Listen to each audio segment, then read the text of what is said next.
Hola, quisiera compartirles una reflexión sobre la manera en que la vacunación podría afectar los próximos comicios. La jornada para vacunarse sí fue un suplicio.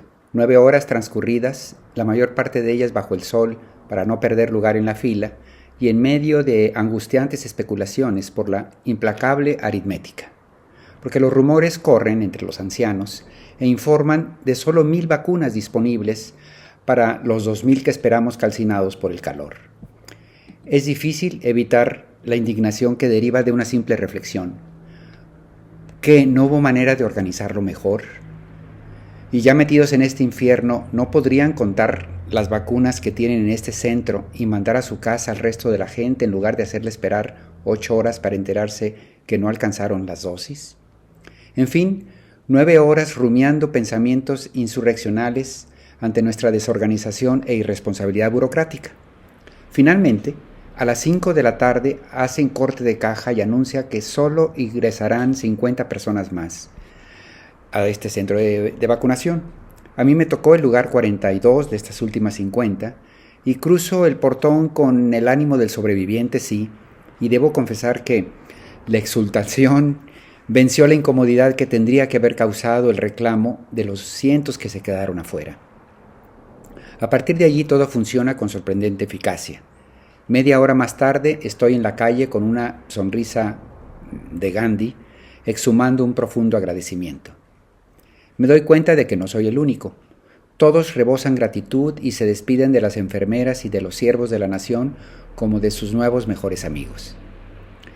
Entiendo que en algunas ciudades el procedimiento fue más ágil, notablemente en la Ciudad de México, pero no en Morelos, donde a mí me tocó. Por lo que revela la prensa, parecería que en la mayor parte del país la espera y la desorganización resultaron igualmente frustrantes. Y sin embargo, el sentimiento que prevalece entre la población vacunada, según las encuestas, es la gratitud. No es de extrañar, durante un año los seres humanos, particularmente los que peinan canas, vivimos con la sensación de estar en una ruleta rusa que dispensaba vida o muerte con caótica e incomprensible irregularidad. Y aun cuando enterarse de la estadística apaciguaba la razón, porque tampoco es que se tratara de la peste negra, lo cierto es que todos tenemos una lista de los conocidos que se van sumando a la tragedia, hasta dejarnos la sensación de que todo es cuestión de tiempo para que el bicho mortal toque a nuestra puerta. Resulta lógico que la vacunación se reciba como la bendición mágica que por encanto disipa la pesadilla bajo la que hemos vivido tantos meses. Y tampoco es extraño que deparemos un sentido agradecimiento para esos personajes que en un instante nos han quitado ese peso de encima. Bueno, dicho todo lo anterior, pero multiplicado por millones de personas, es obvio que la experiencia tendrá un correlato político. Las primeras encuestas dan cuenta de que ese alivio frente a la amenaza del contagio se traduce en alrededor de 10 puntos en los niveles de aprobación de Andrés Manuel López Obrador entre las personas inoculadas. No con ello quedan olvidadas las contradicciones exhibidas por la autoridad de salud, incluyendo las veleidades de Hugo López-Gatell. Tampoco quedan atrás los sinsabores por un programa de vacunación que injustamente discriminó a dentistas, doctores y enfermeras que no estaban en el COVID-19, pero sí se mantuvieron en la primera línea de batalla en favor de nuestra salud. Y sin embargo, parecería que a pesar de estos cuestionamientos, en la mayoría de los vacunados prevalece la gratitud inmediata. Por supuesto que eso no cambiará el voto de los contrarios al obradorismo o el de los decepcionados por las decisiones del gobierno de la 4T. Después de todo, la vacunación en tiempos de pandemia es lo que tendría que esperarse de un gobierno en funciones. Pero ciertamente fortalecerá las convicciones de todos aquellos que profesaban simpatías por AMLO y los que, aún con reservas, seguían concediéndole el beneficio de la duda. Pero no olvidar que un número importante de votantes no tiene una posición categórica asumida antes de los comicios.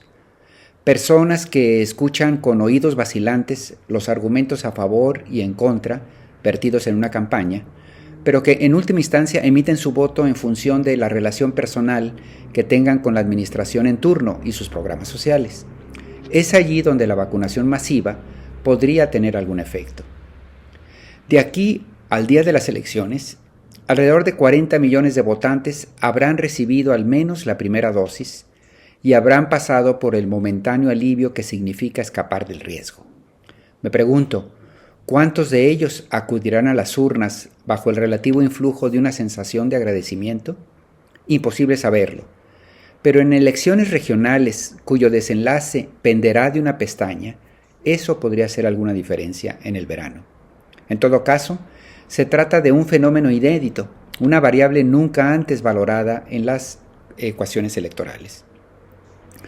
No nos extrañe que la veda electoral a la que están sujetos los actores políticos, particularmente la presidencia, se sublime con una narrativa obsesiva en torno a la campaña de vacunación, a sus cifras y a sus logros, como una manera de propaganda.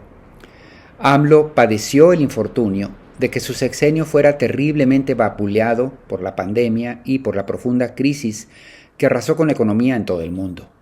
Mala suerte para todos nosotros, especialmente para los caídos, desde luego, pero también para este político que esperó tanto tiempo para llegar al poder y estar en condiciones de buscar el país que había soñado. La desafortunada frase como anillo al dedo que pronunció hace algunos meses en referencia a la pandemia, cuando en realidad fue todo lo contrario para sus propias aspiraciones de cambio, hoy, curiosamente, se cumplen de una manera inesperada. La vacunación vendrá como anillo al dedo que habrá de sufragar este verano. O así parece. Ya lo veremos.